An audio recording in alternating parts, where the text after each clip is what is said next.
kati n'abasuufi mbeera efaana bwe batyo. Soosi yaabwe ey'okubiri mu bajja amateeka agabafuga kwe kuba nti bakkiririza mu birooto, era nga wayogedde n'omusuufu obumu ku bubonero kw'omulabira kigambo kimu bibiri taata yandoosezza, kigambo kimu bisatu omufu yagambye waati, kigambo kimu bisatu naloose gundi nga ndoga, kigambo kimu bisatu naloose gundi nga nkola waati. Ebirooto nabo tebateŋŋana, era yemu ku soosi mwe bajja amateeka agabafuga.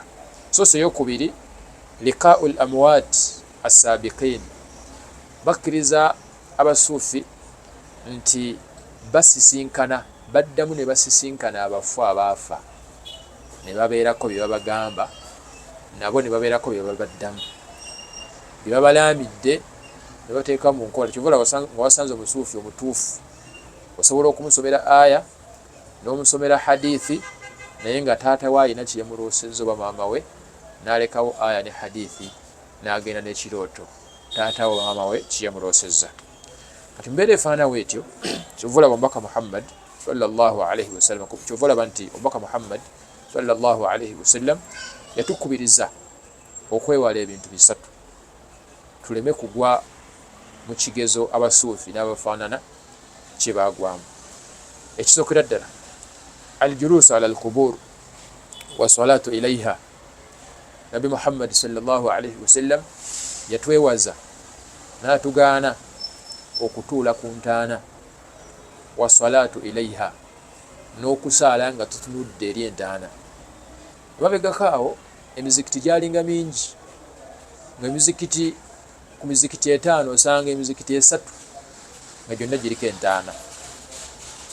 Kabonero akalaga nti kyetuzze tubagamba nti abasuufi kyekimu ku bibinja ebyabula ebyasooka okusimba amakanda mu Uganda. Ovala emizikiti naddala egyedda nga giwangadde akaseera akawerako baaziikangako bwe bayita bawaliyu baabwe. Oba oli yawaayo omuzikiti nga bamuziika ku muzikiti, yawaayo ettaka ly'omuzikiti bamuziika ku muzikiti. Oba gwe bamanyi nti yabadde musajja mulongoofu imaamu nga bamuziika ku muzikiti, bakiinamu enzikiriza. Kati kyova olaba omubaka Muhammad sallallahu alaihi wasallam yatugaana okusaala nga tutunudde eri entaana n'okuzituulako. Fakad naha anhu annabiyi sallallahu alaihi wasallam fi iddatun ahadith. Ekyo omubaka waffe sallallahu alaihi wasallam olw'okuba nti yatwagaliza, talina kabi ke yalekayo ng'oba oli awo kasobola okutuviirako okuyingira omuliro, okujjako nga yakatugamba.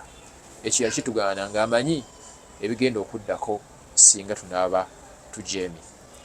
Yagamba mu hadithi ya Abi Hurayra radiyallahu ta'ala anhu, yatugamba nti qala Rasulullahi sallallahu alaihi wasallam, yatugamba omubaka wa Allah okusaasana emirembe gibeere ku ye nti li an yajlis ahadakum ala jamra fatuharrik thiyabahu, omuntu okutuula ku lyanda eryaka eryokya oba okulikwatako kiri yaddeyaddeko okusinga okutuula ku ntaana. Lwaki akubye ekifaananyi ekifaanawo ekityo mu mbeera y'okutulaga obubi bw'okutuula ku ntaana? Kubanga okutuula ku ntaana okwo kugenda kuvaamu ebizibu bingi, era wasiila kubo erisobola okukuliidinga oba okutwala mu kubeera nti ogattako Allah subhanahu wa ta'ala. Alhamdulillahi mu'izz man ata'ahu wattaqa wa mudhillu man asaahu wa khalafa amrah. أشهد أن لا إله إلا الله المكفرات الذنوب كلها تفلحون. أنه من قال لا إله إلا الله فقد فاز فوزا عظيما، وأنه من يشرك بك اللهم فقد غوى. ثم الصلاة والسلام على رسوله الأمين أبا قاسم المصطفى صلوات الله ربي وسلامه عليه، وبعد. أمتنا مرونجي قواشتي الله سبحانه وتعالى agatali mu bukendeevu bwonna, ebisigadde byonna bitonde. Omutonzi ali omu ye Allah subhanahu wa ta'ala, oyo atalina bwetaavu bwonna eri bitonde bye yatonda, ate ng'ebitonde byonna hatta ne bamalayika bali ku lusegere lwa Allah subhanahu wa ta'ala, hatta ne ba ambiya n'abantu bonna basigadde, naye ebitonde byonna bye tumanyi bye tutamanyi tebisobola kubeera wadde akatikitiki ng'omutonzi waabyo taliwo.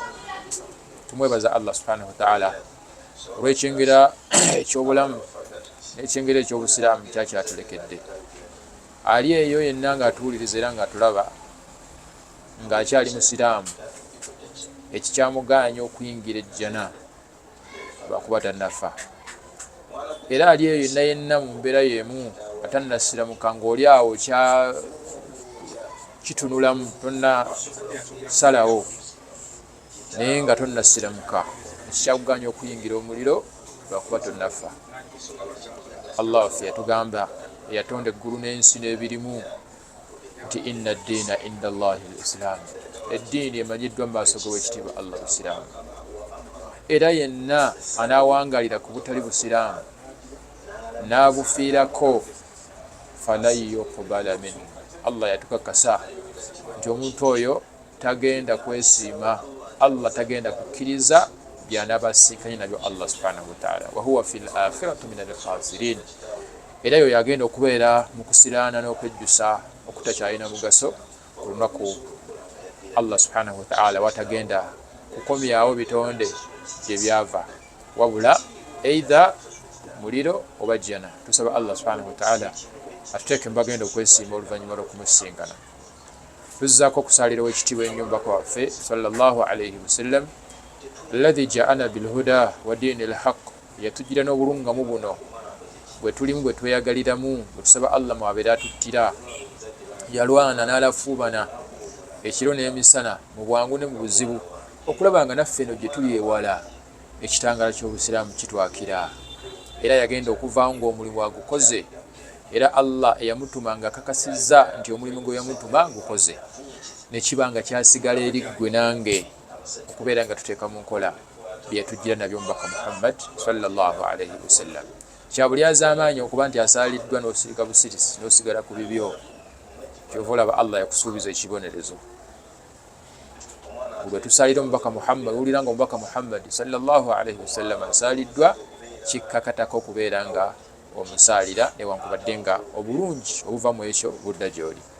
Tubakubiriza nga tubajjukiza nti ekyokutya Allah subhanahu wa ta'ala bannange kikulu mu bulamu bwo, kigenda kubeera kikulu mu kufaako, kigenda kubeera kikulu ku lunaku lw'enkomerero. Lwaki tugamba bwe tuti? Kubanga kuno ku nsi okwesiima kw'omuntu kuno ku nsi Allah subhanahu wa ta'ala yakuteeka mu kumutya.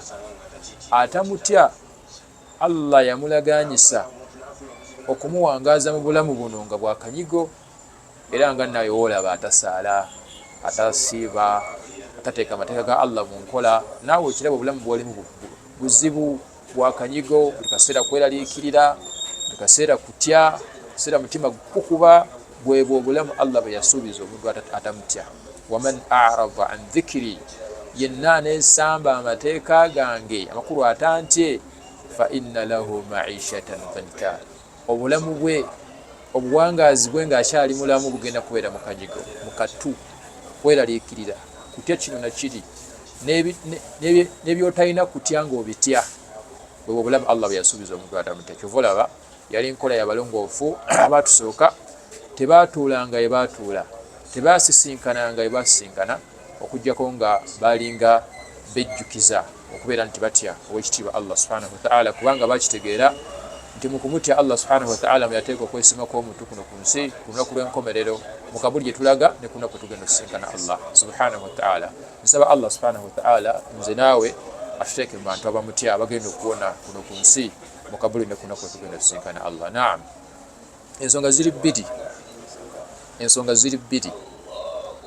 Ensonga ezebbiri Allah subhanahu wa ta'ala zagenda okuwa abantu banaaba amaze okuyingiza omuliro, zagenda okubawa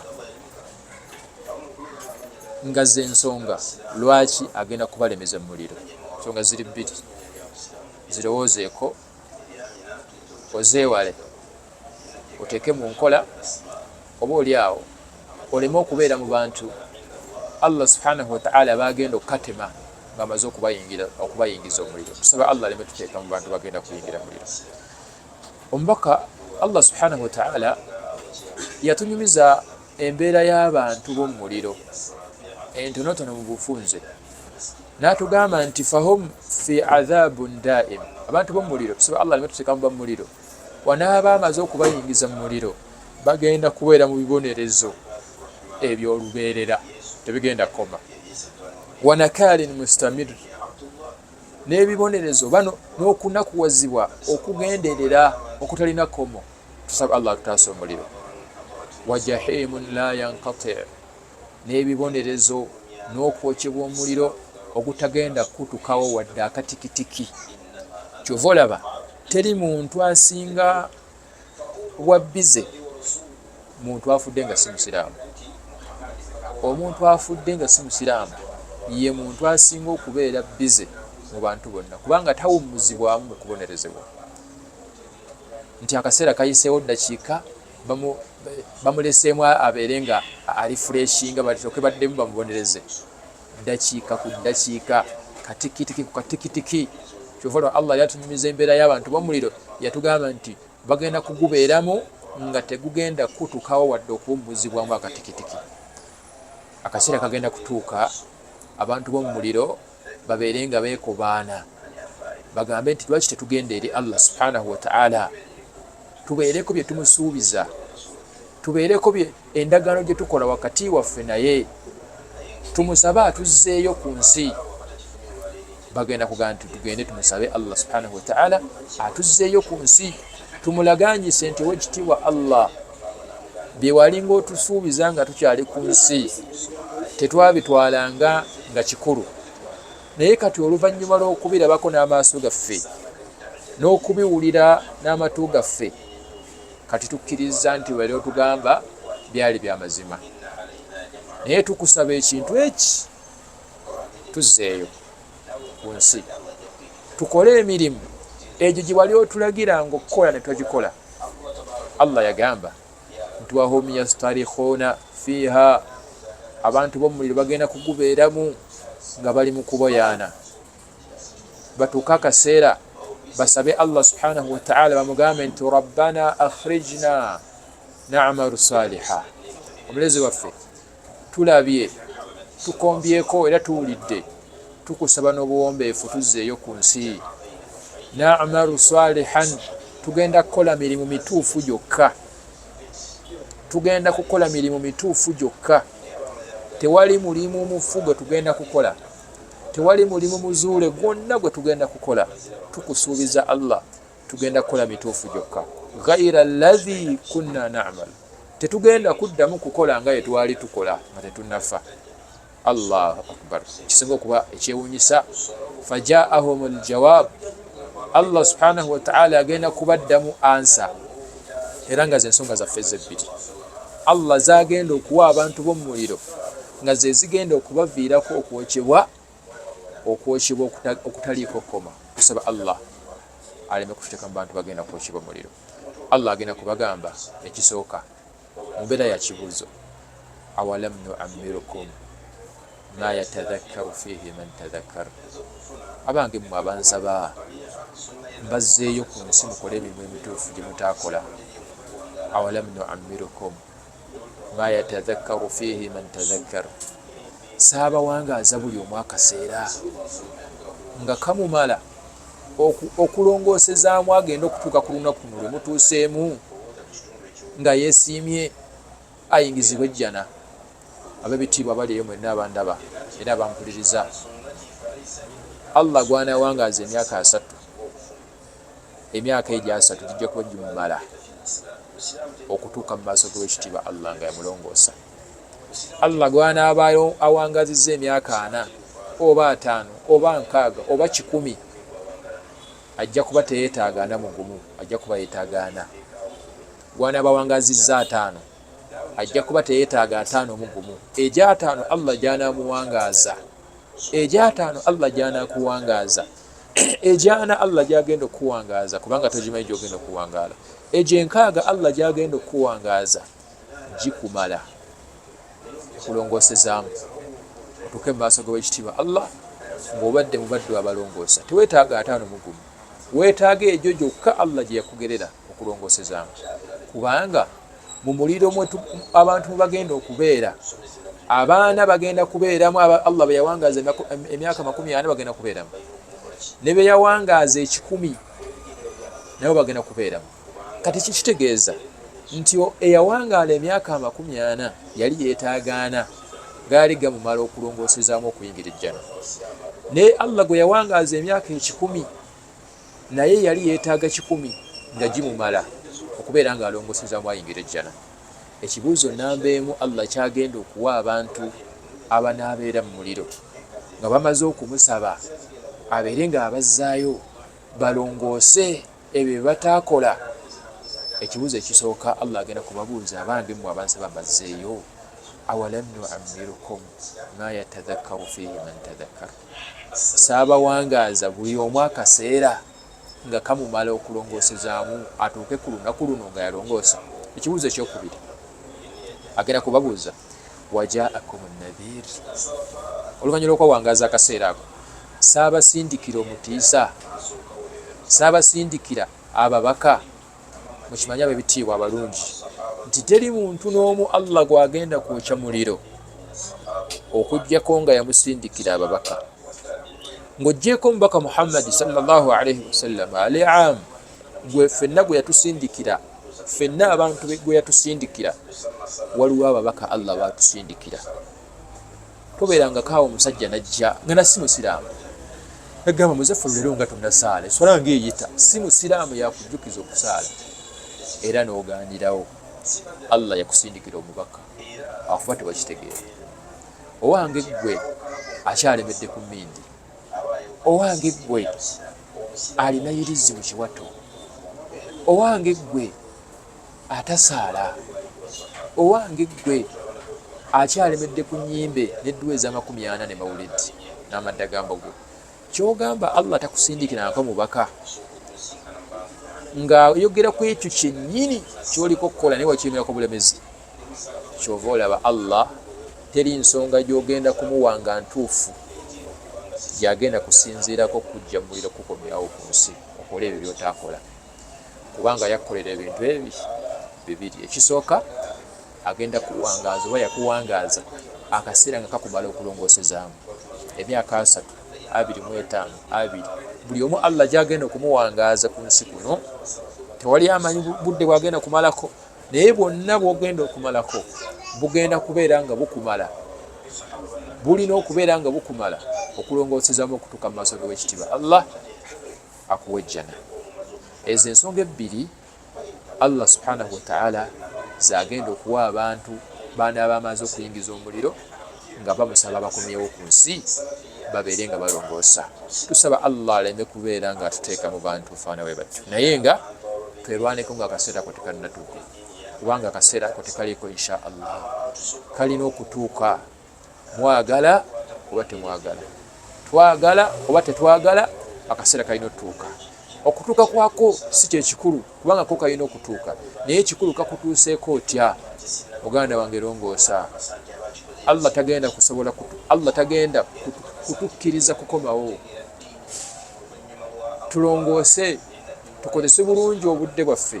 Bannange mbakubiriza obudde bwaffe tubukozese bulungi, tulina butono. Tewali nsonga lwaki okuba luddo, tewali nsonga lwaki ogenda mu betingi olw'okuba nti tolina byakola nga Qur'ani omaze olunaku tugisomyeko, tosaddeeyo sunna, tosaddeeseeko kyokka oyagala kutwaliriza budde. Akadde kafunda tukakozese bulungi, tuleme kwejjusa mu maaso g'Oweekitiibwa Allah subhanahu wa ta'ala. Allah atuwangaazizza obulamu oba obuwangaazi nga butumala okulongoosezaamu. Allah atusindikidde ababaka ab'enjawulo, ng'oggyeko omubaka Muhammad sallama, Allah atusindikidde ababaka ab'enjawulo nga batutiisa olunaku olwo. Tusaba Allah subhanahu wa ta'ala alutugondeze. Tukyagendera ddala mu maaso ab'ebitiibwa n'ensonga yaffe enkulu ey'okubategeeza obubi enzikiriza enfu eziri mu baganda baffe abasuufi.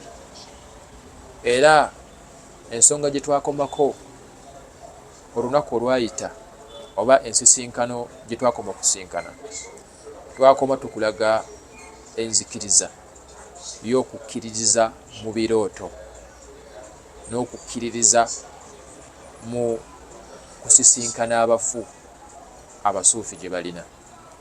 aqidatu sufiya fi lmanamati walru'ya walahlam. Sufism reliance on dreams in legislation. Okwesigama kw'abasuufi ku birooto mu kubaga amateeka. Abasuufi bakkiririza mu birooto, era ebirooto masdaru nnene mu basuufi mwe bajja amateeka agabafuga. Twagamba nti nga walaba aqidatuna ahli sunna wal jamaa, enzikiriza yaffe wa ahli sunna wal jamaa, nti mwe tujja amateeka agatufuga soose esooka tugajja mu Qur'an, soose eyokubiri mu sunna z'omubaka Muhammad sallallahu alayhi wasallam, soose eyokusatu al ijma, kwegatta kw'abamanyi, soose eyokuna al qiyas, okugeraageranya. Zeezo soose ezennya mwe tujja amateeka agatufuga ku nsi y'owekitiibwa Allah subhanahu wa ta'ala. Era twagamba nti nga woolaba nti ffe tulina soose ezinnya n'akabinja k'abasuufi, twagamba tuba twogera ku basuufi tuba tutegeeza wano e Uganda bamuhibbiina oba baliidi, kubanga abasuufi balina enkola y'okweyita amannyo, y'okwetuuma amannyo okusinziira mu bifo we babeera. Kati wano e Uganda bwe twogera ku basuufi tuba twogera ku bamuhibbiina oba abaliidi. Katugamba nti abasuufi oba bamuhibbiina oba baliidi bo soosezi zaabwe mwe bajja amateeka agabafuga ziri 4 oba 5. Esooka assufiya yaz'umuna anna masdaru alwahyi huwa alkashf almaz'um lilawliya. Soose esooka mwe bajja amateeka gabafuga kwe kubeera nti bakireyiminga nti abamu mu bo be bayita bawaliyu oba mikwano gya Allah babikulirwa, balina ebintu bye babikulirwa ne bategeera ng'abantu abasigadde tebabimanyi.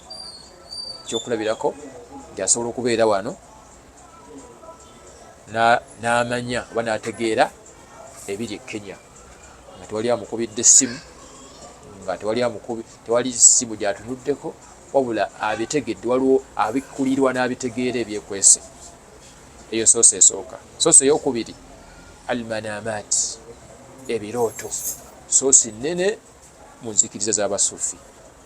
Era abasuufi n'ebirooto tebateŋŋana, nga wolaba Abaganda n'entaana, nti akakwate kanene akaliwo wakati w'eddiini y'ebyobuwangwa n'ennono n'entaana.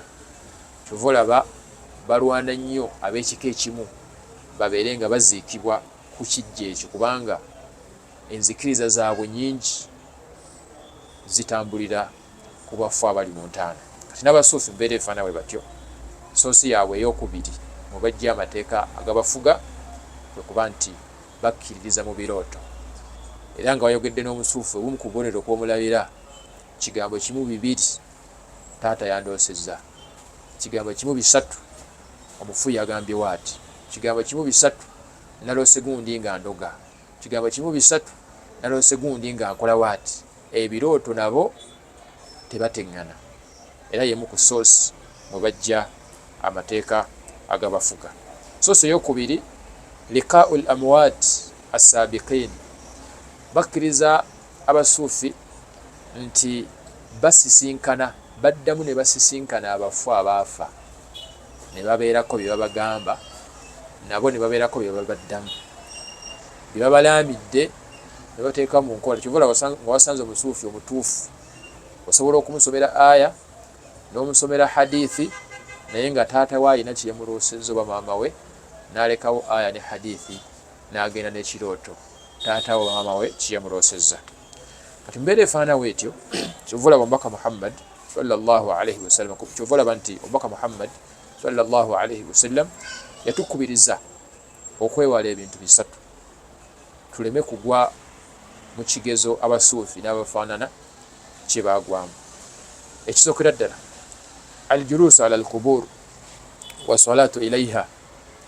Nabi Muhammad sallallahu alayhi wasallam yatwewaza n'atugaana okutuula ku ntaana, wa salatu ilayha, n'okusaala nga tutunudde eri entaana. Emabegako awo emizikiti gyalinga mingi, ng'emizikiti ku mizikiti 5 osanga emizikiti 3 nga gyonna giriko entaana. Kabonero akalaga nti kyetuzze tubagamba nti abasuufi kyekimu ku bibinja ebyabula ebyasooka okusimba amakanda mu Uganda.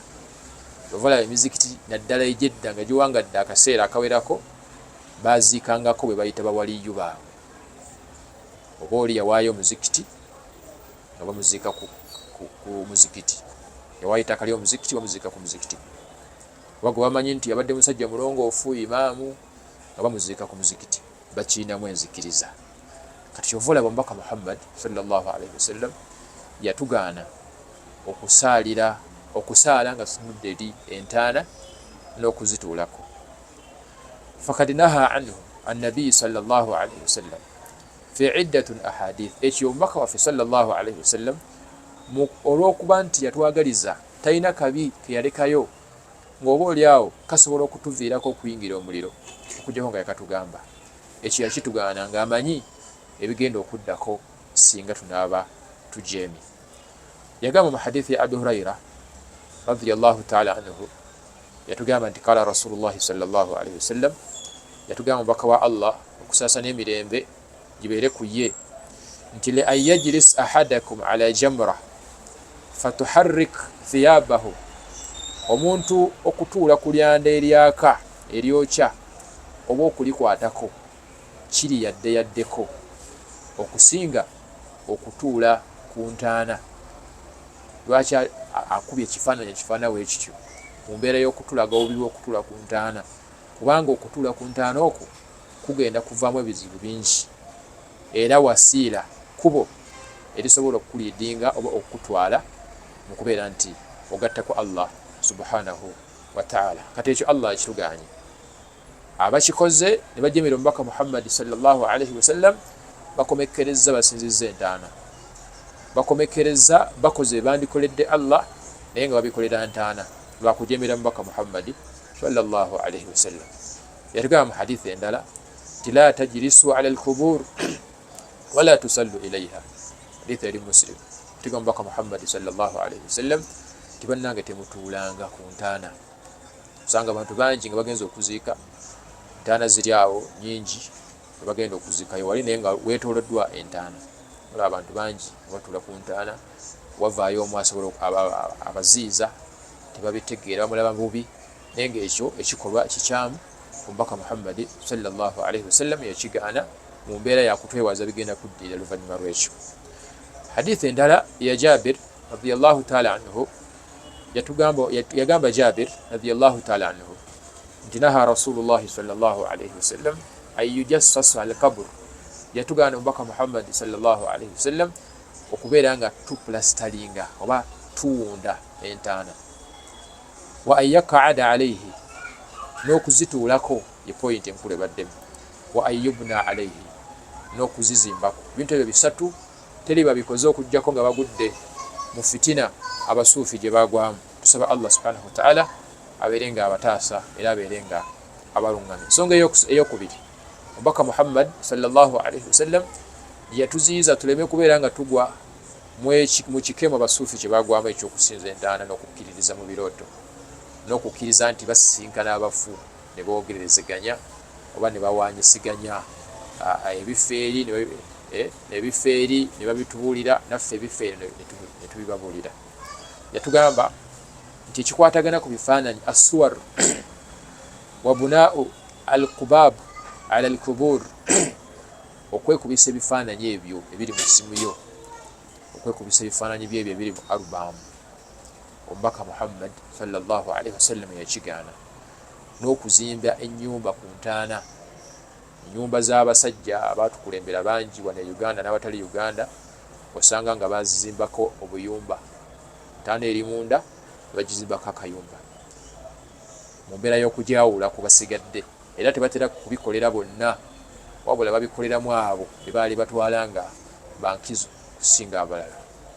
Ekyo nno omubaka Muhammad sallallahu alaihi wasallam nakyo yakiziyiza, kubanga kubo erisobola okuyitirwamu abantu okusinza, okutandika okusinza entaana eyo n'okusinza ebirala ebitali Allah subhanahu wa ta'ala. Kyova olaba omubaka Muhammad sallallahu alaihi wasallam kana sallallahu alaihi wasallam yutahhiru al-ard min wasa'ir ash-shirk nga tannavaawo yagezaako nnyo omubaka waffe okubeera nga atukuza alongoosa ensi okugijjamu amakubo gonna abantu ge basobola okuyitamu okubeera nga agaziba abantu be gasobola okubeera nga bayitamu okutuuka ku zambi erisinga okuba eddene lya shirk. Fayabath ba'd ashabi kyova olaba yatumanga abamu ku basahaba ababitiibwa nga Ali radiyallahu ta'ala anhu lumu yamutuma agende abeere nga asaanyaawo obuyumba obuzimbiddwa ku ntaana ezo n'entaana ezizimbiddwako. Kakati hadithi eva ku Abi al-Hiyaj al-Asadi qala yagamba obujuzi obukakasa ekyo nti qala li Ali ibn Abi Talib omu ku basahaba b'omubaka Muhammad sallallahu alaihi abebitiibwa era nga omu ku bakhalifa abana abasikira omubaka Muhammad sallallahu alaihi wasallam era nga y'omu ku basahaba abebitiibwa nabbi waffe sallallahu alaihi wasallam be yatuma okubeera nga basaanyaawo entaana ezizimbiddwako n'obuyumba obuzimbibwa ku ntaana. Sahaba ono ayitibwa al-Hiyaji al-Asadi yatugamba nti Ali radiyallahu ta'ala anhu yennyini yamugamba nti ala ab'athuka ala ma ba'athani alayhi rasulillahi sallallahu alaihi wasallam mbeere nga nkutumako okkiriza nkutumeko eyo mbaka Muhammad sallallahu alaihi wasallam gye yantumako ng'akyali mulamu. Ala tad'u n'agamba ya Ali beera ng'ontuma n'amugamba nti alla tad'u nkutuma naye alla tad'u timthalan illa tamastuhu toleka ekibumbe kyonna gye nkutuma ogenda kituufu ogenda naye togezaako okukomawo okuggyako nga ebibumbe by'osanze obisaanyizaawo biri ku ntaana oba tebiri ku ntaana. Entaana zizimbiddwako buyumba oba ziteekeddwako omusenyu ne sementi zizimbiddwako okuggyako nga oziseetezza.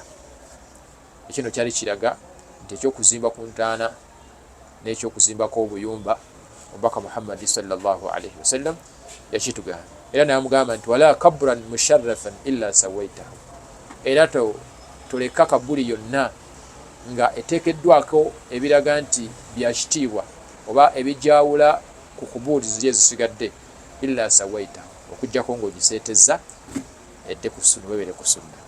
Hadithi eyo ntuufu era tulaga obubi bw'okuzimba ku ntaana era nga lirimu ku kkubo eryayitimamu abasuufi okubeera nti batandika okubeera nti basinza entaana. Kyova olaba omubaka Muhammad sallallahu alaihi wasallam yabitugaana ng'alina kyatwewaza ekinene. Hadithi eyo ntuufu eri mu Muslim kitabul janaiz.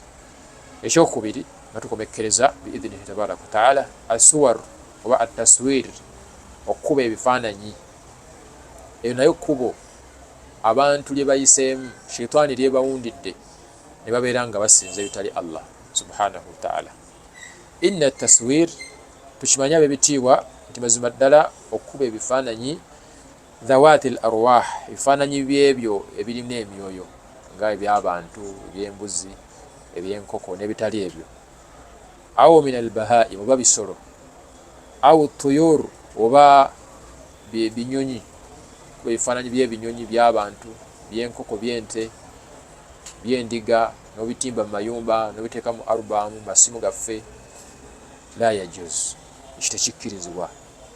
Omubaka waffe sallallahu alaihi wasallam yakitugaana bwe yagamba nti ashaddu nnasa adhaban yauma alqiyama almusawwirun abantu Allah bagenda okusinga okubonereza ekibonerezo ekinene ku lunaku olw'enkomerero be babakuba ebifaananyi oba abakkiriza ne babakuba ebifaananyi.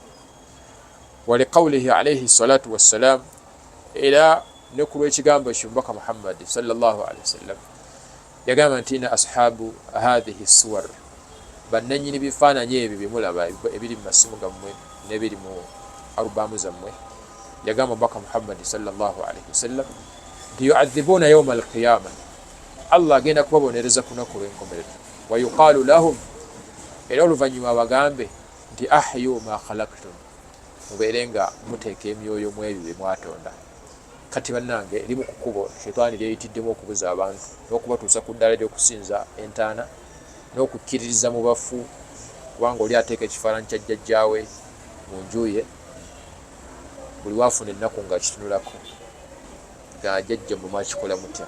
Shayitaani erina ebigambo byesobola okujja ng'emugamba ng'emubuulirira ng'emulaga nti jjajjaawo yali waati ne waati, yali musajja asaala nnyo, yali wanga yazimba emizikiti mingi, lwaki tomusaba? Kati nga buli wamutunulako ate ng'alina ebizibu ng'abijjukira ebyo. Kyova olaba nabbi yatugaana ebifaananyi. Obusiraamu tebukkiriza bifaananyi ebifaanana bwe bityo. Kyova olaba era omubaka Muhammad sallallahu mbeera y'okubitutiisa yatugamba sallallahu alaihi wasallam nti bagenda kubonereza bannanyini bwabwe ku lunaku lw'enkomerero, era Allah subhanahu wa ta'ala abagambe nti ahyu ma khalaqtum, mubeere nga muteeka emyoyo mwe mwatonda. Kitegedde bulungi, tusaba Allah abeere nga tatuteeka mu bantu bagezesebwa mu mbeera efaanana bw'etyo. Tujja kukomawo biidhnihi tabaraka wa ta'ala, tusaba Allah abeere nga atugasa n'ebyo bye tuwulidde, era abeere nga tatuteeka mu bantu beyagezesa na kusinza ntaana nga we yagezesa abasuufi. Nabo tusaba Allah subhanahu wa ta'ala balungamye bakyali abalamu, abeere nga bajja ku mbeera efaanana bw'etyo.